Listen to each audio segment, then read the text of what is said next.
हरे कृष्णा।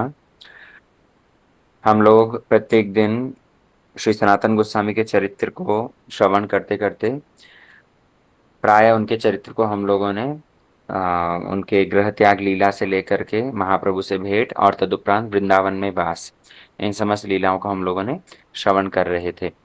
श्री सनातन गोस्वामी इन षड गोस्वामियों में से सबसे पहले ये रूप गोस्वामी के बाद में इनका वृंदावन में आगमन हुआ था।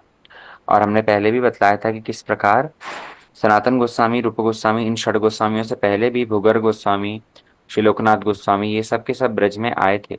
महाप्रभु के आगमन से पहले भी बल्कि इन लोगों का आगमन है। लेकिन जिस तरह से महाप्रभु के जो विशेष चार आदेशों को इन छह गोस्वामियों ने पूर्ण किया है, इसके कारण इन षड गोस्वामियों को बहुत स्मरण कर रखे और इनकी विशेष महिमा संपूर्ण ब्रज में ही इनकी ख्याति है।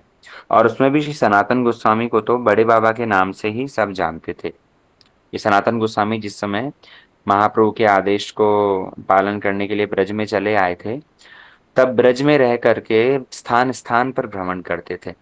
कल हम श्रवण कर रहे थे, कविराज गोस्वामी कहते हैं कि बिना घर के ही एक एक वृक्ष के नीचे एक एक दिन इन लोग बिताते हुए अनिकेते दूहे वने जतो वृक्षगण एक एक वृक्षेर तले एक एक रात्रि शयन विप्र गहे स्थूल भिक्षा कहाँ माधुकरी शुष्क रोटी चाना चिबाए भोग परिहरी अष्ट प्रहर कृष्ण भजन चारि दंड शयने नाम संकीर्तन प्रेमे सेहो नये कौन दिने प्रभु भक्ति रस शास्त्र करे लिखन चैतन्य कथा सुने करे चैतन्य चिंतन। कैसे कविराज गोस्वामी ने इनके भजन परिपाटी का वर्णन करते हुए कहा है कि दोनों के दोनों एक एक वृक्ष तले एक एक रात्रि शयन, एक एक वृक्ष के नीचे एक एक रात में वो जा करके भजन करते थे। कुछ बीच में तंद्रा आती थी, तो उसी तंद्रा के अंदर राधा कृष्ण की लीलाओं का स्फूर्ति होती थी। भजन करते करते भी उनको राधा कृष्ण ने जो उन समस्त कुंज, जो उस वृक्ष के नीचे लीलाएं करी है, उन समस्त लीलाओं की स्फूर्ति उन्हें प्राप्त होती थी।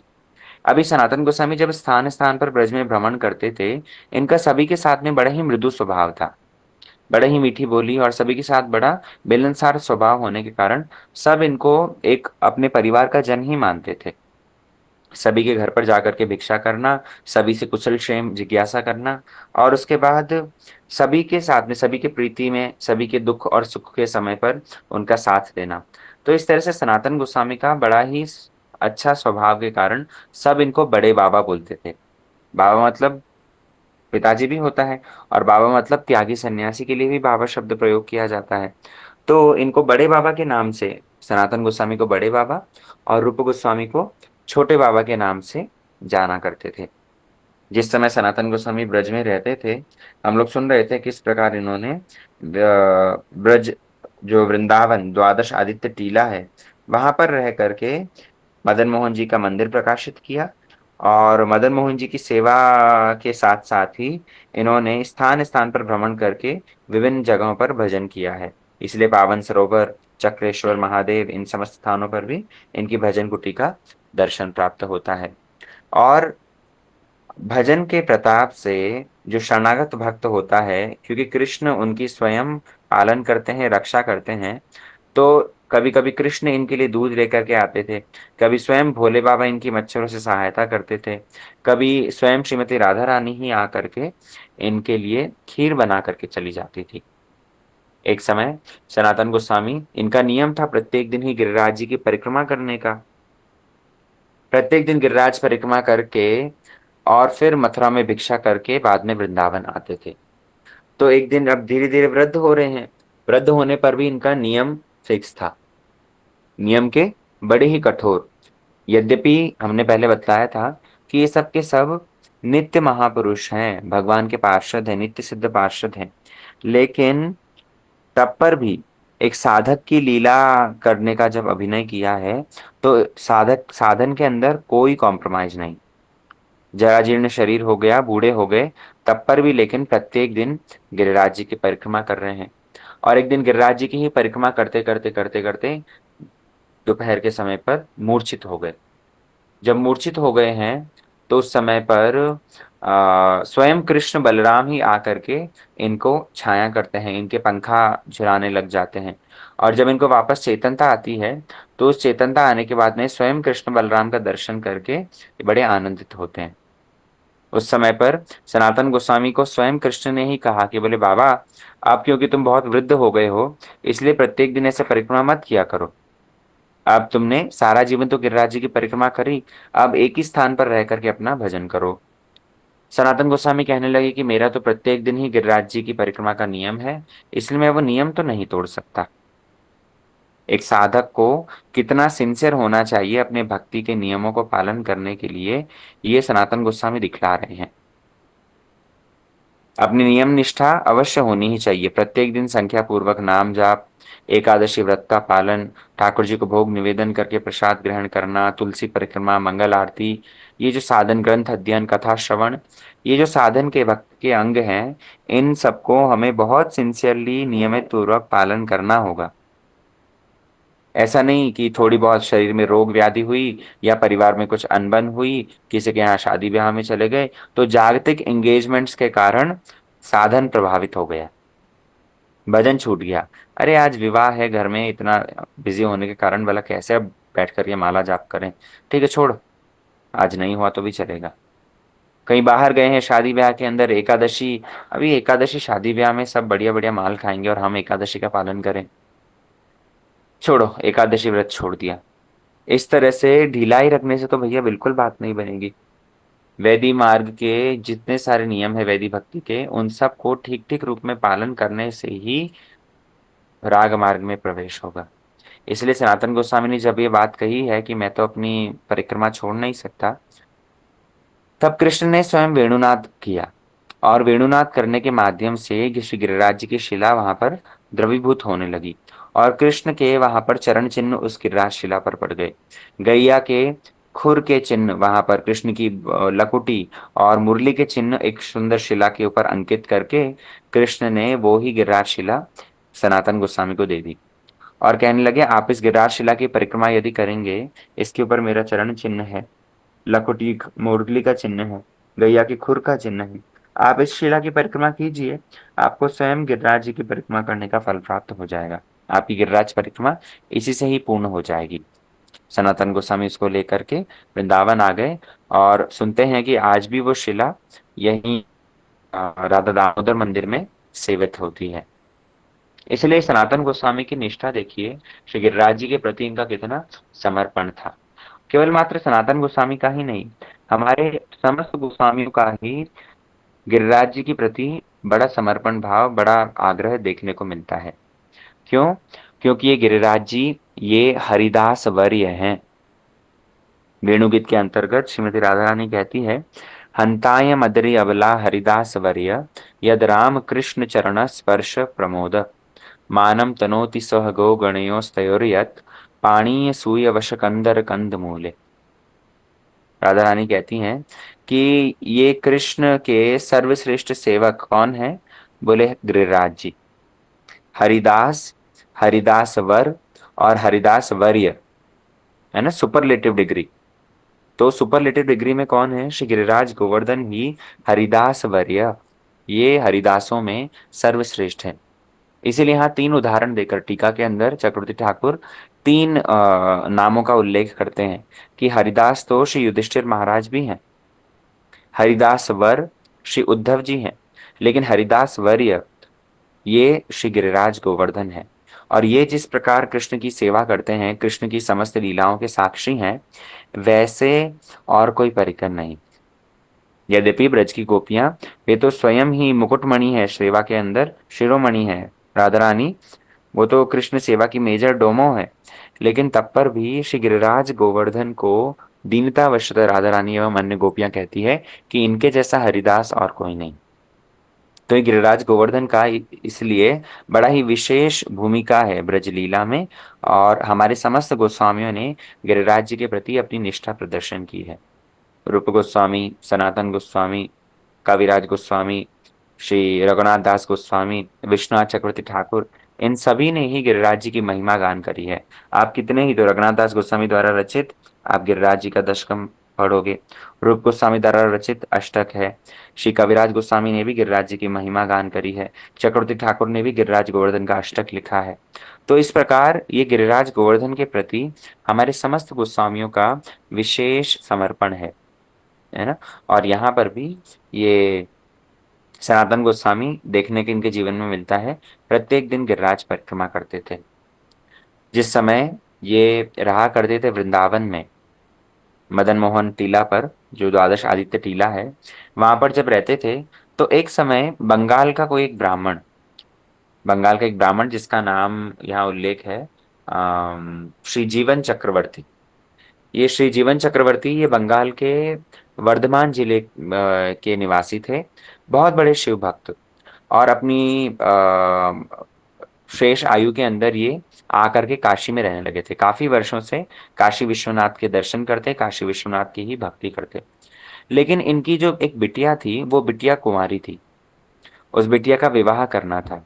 इसीलिए ये काशी विश्वनाथ के पास में प्रार्थना करने लगे कि और तो जीवन में कोई कर्तव्य बाकी रहा नहीं, लेकिन बिटिया की विवाह का भार तो पिता के ऊपर होता ही है। इसलिए बिटिया की शादी के लिए यदि कुछ धन की व्यवस्था हो जाती तो बहुत अच्छा रहता। श्री गिरिराज गोवर्धन ने, श्री सनातन गोस्वामी, ये काशी विश्वनाथ ने इसीलिए श्री सनातन गोस्वामी के पास में उनको भेज दिया। कहने लगे तुम्हारी बेटी के विवाह का सनातन गोस्वामी उनके पास में जाकर धन ले लो, वो सब व्यवस्था कर देंगे। अभी ये श्री जीवन चक्रवर्ती ये आकर के श्री सनातन गोस्वामी के पास में प्रार्थना करने लगे हैं। सनातन गोस्वामी वो तो त्यागी, मदन मोहन जी की सेवा के लिए भी उस समय पर इनकी कोई केवल एक टिक्कड़ भोग लगा देते थे। और तो सिर्फ घुटने पर्यंत इन्होंने वस्त्र पहना है, ऊपर शरीर पर कुछ वस्त्र भी नहीं है। त्यागी वेश धारण करके भगवान का नाम जाप कर रहे हैं। तो एक बार को देख करके तो ये श्री जीवन चक्रवर्ती को आश्चर्य हुआ कि काशी विश्वनाथ ने मुझे कहाँ भेज दिया है, ये भला कैसे मेरी सहायता करेंगे। लेकिन तब भी भोले बाबा ने भेजा है तो चलो पूछ तो लेते हैं। तो सनातन गोस्वामी से कहने लगे कि मेरी एक बिटिया है, उस बिटिया के विवाह के लिए धन चाहिए, और मुझे स्वयं काशी विश्वनाथ ने भेजा है। सनातन गोस्वामी तो उनको कहने लगे आप देख नहीं रहे, हम तो त्यागी बाबा बैरागी, हमारे पास में भला कहाँ धन संपत्ति मिलेगी, लगता है कोई भूल हुई है। सनातन गोस्वामी की बात सुनकर वो वापस लौटने लगे। लेकिन तभी सनातन गोस्वामी को स्मरण आया कि वो जब यमुना स्नान के लिए गए थे, तो यमुना स्नान करते वक्त उनको एक पारस मणि मिली थी, एक स्पर्श मणि मिली थी। और वो पारस मणि का क्या गुण है कि इस पारस मणि से लोहा स्पर्श करने पर वो सोना बन जाता है। तो सनातन गोस्वामी को वो मिली थी, लेकिन सनातन गोस्वामी वो लेकर आए थे। लेकिन ये तो त्यागी वैरागी हैं, इनका भला जागतिक धन संपत्ति सोने चांदी से क्या प्रयोजन, इसलिए उन्होंने वो फेंक दी थी, कहीं कूड़े में फेंक दी थी। हठात इनको याद आया कि अरे अरे मेरे को पारस मणि मिली थी, हो सकता है इस ब्राह्मण के वो काम आ जाए। तब उन्होंने किसी ब्रजवासी को भेज करके उस ब्राह्मण देवता को वापस बुलाया और उनको कहा कि हाँ हाँ, काशी विश्वनाथ ने आपसे कुछ ठीक ही कहा। आपको जो धन संपत्ति चाहिए, मैं आपको उस धन संपत्ति को जुगाड़ करने का एक उपाय बतला सकता हूँ। बोले क्या? एक वहां आप कूड़े में जाकर देखिए, वहां कूड़ेदान के पास में ही कहीं एक पारस मणि होगी। आप वो पारस मणि को ले जाइए, लोहा जब स्पर्श करेंगे पारस मणि से तो वो सोना बन जाएगा, इसलिए आपकी बेटी का बढ़िया धूमधाम से विवाह हो जाएगा। ये ठाकुर जीवन चक्रवर्ती जो ब्राह्मण थे, ये ब्राह्मण मोशाई बड़े प्रसन्न होकर के गए हैं, मणि उठाई और रास्ते में जाने लगे। लेकिन जाते जाते मनी मन विचार करने लगे कि पारस मणि जैसी अमूल्य वस्तु, लोहा स्पर्श करने मात्र से जो सोना बन जाए, ऐसी पारस मणि जैसी अमूल्य वस्तु कूड़ेदान में फेंक रखी थी। बड़े आश्चर्य की बात है, कोई व्यक्ति पारस मणि जैसी वस्तु को फेंकेगा? दो ही कंडीशन है, या तो वो व्यक्ति पागल है, या फिर उसके पास में पारस मणि से भी कोई ज्यादा मूल्यवान वस्तु होगी, तभी जाकर के पारस मणि का उसको कोई मोल ही नहीं है। तो क्या बात है, ये सनातन गोस्वामी ने पारस मणि को क्यों फेंक रखा था? उन्होंने तुरंत जाकर के सनातन गोस्वामी से प्रश्न किया। बोले आपने पारसमणि जैसी अमूल्य वस्तु को फेंक रखा था। आपके पास में लगता है इससे भी कोई ज्यादा विशेष और महत्वपूर्ण धन है। जे धने हैया धनी, मणि रे ना मानो मणि। आप मणि को भी आप मणि नहीं मान रहे हैं। आप ऐसे कौन से धन में धनी है? वो ही धन मैं आपसे लेना चाहता हूँ। आप मुझे ठगो मत। मुझे ठीक ठीक रूप में वो असली धन दो। सनातन गोस्वामी कहने लगे, ठीक है, अगर तुम्हें वो धन चाहिए तो तुम्हें पहले इस पारसमणि को फेंकना पड़ेगा। बोले ठीक है, फेंक दूंगा। बोले जाओ इसे जमुना में फेंक आओ। जमुना में स्नान करके आओ, बाद में फिर मैं तुम्हें वो धन दूंगा। ये ब्राह्मण देवता श्री जीवन चक्रवर्ती यमुना में उस पारसमणि को फेंक दिए स्नान करके, और जैसे ही वस्त्र पहन करके आए हैं, सनातन गोस्वामी के सामने बैठे। बोले दो वो धन। सनातन गोस्वामी कहने लगे, हरे कृष्णा कृष्ण कृष्ण हरे हरे, हरे राम राम हरे हरे। बोलो मेरे पीछे। उन्होंने बोला। तब सनातन गोस्वामी बोलने लगे कि यही वो धन है। ये ब्राह्मण देवता पूछने लगे, ये नाम धन? बोले हाँ, नाम धन, भगवान का नाम तुम साधारण समझ रहे हो। नाम चिंता मणि कृष्ण, चैतन्य रस विग्रह, पूर्ण शुद्धो नित्य मुक्तो, अभिन्नत्वात् नाम नामिनो। हमने पिछली कुछ क्लासेस में इस श्लोक की व्याख्या करी थी, जहां पर कैसे ये भगवान नाम को चिंतामणि के समान तुलना किया गया है। अरे पारसमणि जो तुम फेंक करके आए हो, वो तो यदि लोहा स्पर्श होता तो उससे वो सोना बन जाता। लेकिन बाकी जितनी सारी इच्छाएं हैं वो तो पूर्ण हो नहीं पाती ना। यदि कुछ बढ़िया पदार्थ खाने की इच्छा है, यदि सुंदर वस्त्र पहनने की इच्छा है, जागतिक जो कुछ चिंतन तुम्हारे मन के अंदर है, वो सारी चिंताएं पूर्ण होती है चिंतामणि से। और ये भगवान का नाम वही चिंतामणि है। तो यहाँ उस ब्राह्मण देवता ने सनातन गोस्वामी से इसी भगवान नाम रूपी चिंतामणि को ग्रहण किया, और वहीं ब्रज में ही रह गए। अब यहाँ पर दो शिक्षा ग्रहण करने वाली है, देखो। सबसे पहली बात तो, सनातन गोस्वामी ने जब उनको नाम धन देना चाहा, तो ये नाम धन देने से पूर्व उनके पास जो निकृष्ट पारसमणि थी, उस पारसमणि को पूर्ण रूप में फेंक देने को कहा। क्यों? क्योंकि श्रेष्ठ वस्तु का यदि हम आस्वादन करना चाहते हैं, तो श्रेष्ठ वस्तु का आस्वादन करने के लिए निम्न रस को त्याग करना ही पड़ेगा। या फिर ये कहो कि श्रेष्ठ रस के ठीक ठीक रूप में आस्वादन से निम्न रस अपने आप ही छूट जाता है। रसो वर्जम रसोप्यस्य परम दृष्टवा निवर्तते। इसीलिए सनातन गोस्वामी ने उस धन संपत्ति, उस पारसमणि को पूर्ण रूप में फेंक देने को कहा। और दूसरी बात, भगवान का नाम वो चिंतामणि तो है ही, इसलिए बिटिया का विवाह अपने आप ही हो जाएगा, भगवान नाम से सारे बिगड़े काम बन जाएंगे, ऐसा विश्वास भी उन जीवन चक्रवर्ती ब्राह्मण को था। इसलिए वो वहीं वृंदावन में ही रह गए। कहाँ काशी विश्वनाथ से पैसा लेने के लिए आए थे बेटी की शादी के लिए, लेकिन यहीं सनातन गोस्वामी के अनुगत्य में रह करके भजन करने लगे। अब विचार करके देखो, क्या उनकी बेटी का विवाह हुआ नहीं होगा? अरे भगवान स्वयं जिसका दायित्व ले लेते हैं, भगवान स्वयं जिसका वरण करते हैं, तो उसके जीवन में और क्या अभाव रह जाता है। इसलिए नरसिंह भगत की कथा हम सुनते हैं ना, कैसे स्वयं भगवान सावलिया सेठ ही उसके यहाँ पहुंच करके उसकी बेटी का विवाह, उसकी नाती का भात इत्यादि सब कुछ भरते हैं। भगवान पर विश्वास करने वाली बात है भैया। भगवान नाम पर विश्वास करने वाली बात है। इसलिए भगवान नाम का आश्रय लेकर के यदि हम अपना जीवन यापन करें, कृष्ण के शरणागत होकर यदि जीवन यापन करें, ये खाने पहनने की कोई विशेष प्रचेष्टा करनी ही नहीं पड़ेगी।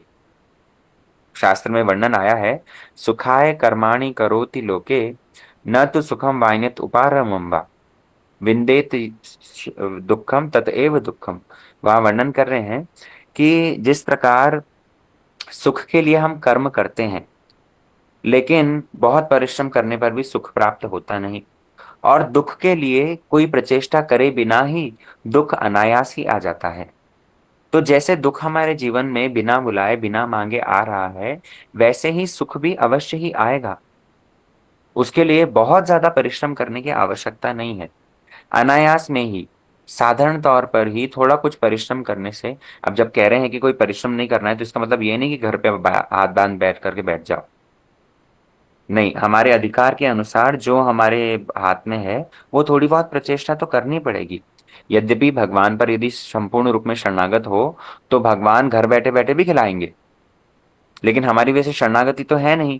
तो थोड़ी बहुत प्रचेष्टा जो ठीक ठीक रूप में संभव हो और जिसके माध्यम से हमारा भजन प्रभावित ना हो, ऐसी प्रचेष्टा तो करनी पड़ेगी। लेकिन बहुत ज्यादा धन के पीछे, जागतिक कार्यों के पीछे, लोगों के पीछे यदि पड़ करके अपना समय उसमें नष्ट कर देंगे, भगवत भजन की हानि हो। इसलिए उस ब्राह्मण देवता को विश्वास था कि जब मैं यहाँ बैठ करके ब्रजधाम में रह करके भगवत भजन कर रहा हूँ, तो भगवान भला मेरी पुत्री के विवाह में क्यों अड़चन रखेंगे। बड़ा सुंदर रूप में विवाह भी वहां संपन्न हो गया। तो इस सनातन गोस्वामी का इस प्रकार ब्रज में वास था, जहां पर हर किसी की इच्छा का वो पूर्ण करते, हर किसी ब्रजवासी के साथ में उनका बड़ा मधुर संबंध था। श्री रघुनाथ दास गोस्वामी इसलिए ये सनातन गोस्वामी के विषय में कहते हैं, वैराग्य युग युग भक्ति रसम प्रयत्ने रपायन माम अन अभिप सुमंदम कृपाम बुधर्य पर दुख दुखी सनातनम तम प्रभुम आश्रयामि। सनातन गोस्वामी को क्या कहा? पर दुख दुखी। पर दुख दुखी अर्थात ब्रज में जब रहते थे, ब्रजवासियों के दुख को देख करके स्वयं इतने दुखी हो जाते थे कि उनके अपने सगे संबंधी के समान इनका व्यवहार था। दूसरों के सुख में सुखी और दूसरों के दुख में दुखी, इसीलिए इनको बड़े बाबा कह करके सब संबोधित करते थे। रघुनाथ दास गोस्वामी कहते हैं कि ये जो चैतन्य महाप्रभु के द्वारा प्रदान किया गया प्रेम धन, ये प्रेम धन को प्राप्त करने के लिए मैं तो संपूर्ण रूप में अयोग्य था। रघुनाथ दास गोस्वामी अपने लिए कह रहे हैं कि मैं तो संपूर्ण रूप में अयोग्य था। मेरी पान करने की इच्छा नहीं थी, ये वैराग्य रस को, ये महाप्रभु के प्रेम रस को आस्वादन करने की मेरी तो इच्छा नहीं थी। लेकिन सनातन गोस्वामी ने क्या किया? बलात् मुझे इस वैराग्य रस का पान कराया। इस भक्ति रस का, वैराग्य युक्त वैराग्य युक्त भक्ति रस, इस भक्ति रस का मुझे पान करवाया। मेरा अधिकार कैसा है? बोले अन अभिप सुमंदम, मैं पान करना चाहता नहीं था, लेकिन उन्होंने क्या किया? प्रयत्न करके, बहुत चेष्टा करके मुझे इस रस का पान करवाया। इसलिए वो कैसे हैं? पर दुख दुखी हैं। जब उन्होंने मेरी दुखमय अवस्था को देखा, तो मेरी इस दुखमय अवस्था से मुझे उबारने के लिए उन्हें सर्वश्रेष्ठ औषधि दी। कौन सी औषधि? यही कृष्ण प्रेम रूपी मत को मुझे पान करवाया। इसलिए कृपाम्बुधर्यस पर दुख दुखी, ये सनातन गोस्वामी ये बड़े कृपामय हैं और ये दूसरों के दुख में दुखी होने वाले हैं। ऐसे सनातन गोस्वामी को हम प्रणाम करते हैं। श्री सनातन गोस्वामी का इसलिए संपूर्ण ब्रज में ही इतना सुंदर मिलनसार स्वभाव था। जिस दिन गुरु पूर्णिमा के दिन, श्रावण मास के जो जो पूर्णिमा आती है, जब से चतुर्मास आरंभ होता है, तो ये इस पूर्णिमा के दिन ही सनातन गोस्वामी ने अपनी शरीर त्याग किया। और जब इन्होंने शरीर त्याग किया है, तो कोई ब्रज में ऐसा व्यक्ति नहीं था जो कि क्रंदन ना किया हो। सारे ब्रजवासियों के साथ में, क्योंकि इनके इतना बड़ा सुंदर मिलनसार स्वभाव था, तो हर व्यक्ति ने तो, हर पुरुष ने तो वहां पर उनके लिए मुंडन करवाया है। इसलिए मुंडिया पूर्णिमा भी कहा जाता है उसको। ब्रज में सब लोग मुंडिया पूर्णिमा के दिन प्राय करके सब मुंडन करवाते हैं। क्यों? क्योंकि सनातन गोस्वामी सारे ब्रजवासी के मुंडन कब करवाता है व्यक्ति? जब अपने परिवार का कोई व्यक्ति मर जाता है, तब फिर करवाते हैं। सनातन गोस्वामी को वो अपने परिवार का ही जन मानते थे। इसलिए जब उन्होंने शरीर त्याग किया है, तो उनके विरह में सभी लोग ही मुंडन करके, ये मुंडिया पूर्णिमा के नाम से ही उस पूर्णिमा की नाम पड़ गया।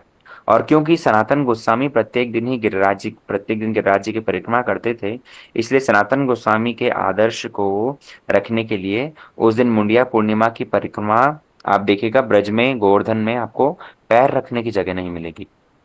इतने लोग वहां गिरिराज जी में आपको पैर रखने की जगह नहीं मिलती। इतने लोग सनातन गोस्वामी को स्मरण करके वो मुंडिया पूर्णिमा पर गिरिराज जी की परिक्रमा करते हैं। तो ये सनातन गोस्वामी का इस प्रकार ब्रजवासियों के साथ में सब मधुर संबंध था। और विशेष करके हम जैसे रूपानुग साधकों के लिए सनातन गोस्वामी ने जो संबंध तत्व को पुष्ट करने के लिए सनातन शिक्षा प्रदान करी है, वो सनातन शिक्षा हमारे लिए श्रवणीय, पालनीय है।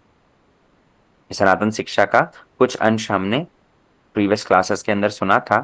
आप लोग जो लोग और सनातन शिक्षा के विषय में सुनना चाहेंगे, वो चैतन्य चरितामृत को अवलोकन करें। चैतन्य चरितामृत की मध्य लीला में महाप्रभु ने उनको ये सनातन शिक्षा के अंदर संबंध तत्व के विषय में बतलाया है ना। तो ये सनातन गोस्वामी का इस प्रकार बड़ा सुंदर चरित्र हमने विस्तार से कई दिनों तक श्रवण किया। आज के सत्र को हम लोग यहीं विश्राम देते हैं। वाञ्छाकल्पतरुभ्यश्च कृपा सिन्धुभ्येव च पतितानां पावनेभ्यो वैष्णवेभ्यो नमो नमः।